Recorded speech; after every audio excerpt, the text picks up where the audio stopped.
La population âgée est connue pour son risque iatrogène important dû à une polypathologie et une polymédication extrêmement présente, mais également pour des défauts de communication entre les différents professionnels de santé et un parcours de soins souvent interrompu et réévalué par des hospitalisations. Dans le but de sécuriser la prise en charge médicamenteuse et prévenir la iatrogénie, les CHU d'Amiens et de Lille ont voulu développer un parcours de soins dédié à l'optimisation thérapeutique des personnes âgées, nommé IatroPrev. Ce projet expérimental, soutenu par de nombreux acteurs, a été financé par l'article 51 de la loi de financement de la sécurité sociale.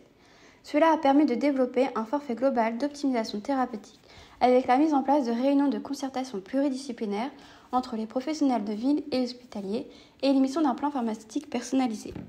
Un premier bilan minois a été réalisé sur les inclusions par la porte d'entrée hospitalière effectuée lors des 9 premiers mois d'expérimentation. Les critères d'inclusion pour cette première porte d'entrée étaient un patient de 75 ans et plus, hospitalisé en gériatrie, dont le motif d'hospitalisation est iatrogène, ou ayant plus de 3 modifications thérapeutiques ou un médicament en marche thérapeutique étroite.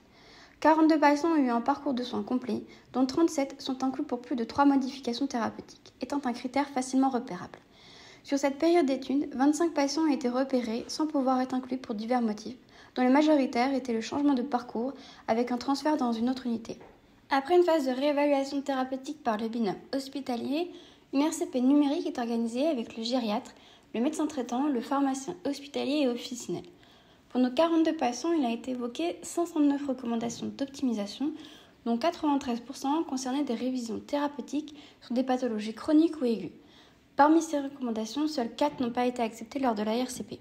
Enfin, il a été détecté 26 médicaments potentiellement inappropriés selon la liste de la Roche à l'entrée d'hospitalisation et 21 ont été suspendus lors de ces RCP, entraînant une diminution significative de la prévalence de ces médicaments.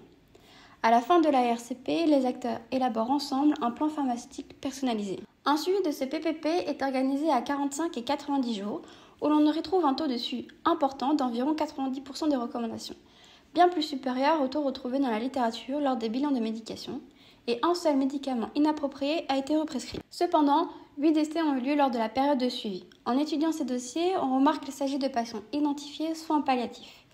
Il en a été décidé de rajouter ce critère parmi les critères de non-inclusion afin de limiter les parcours avortés.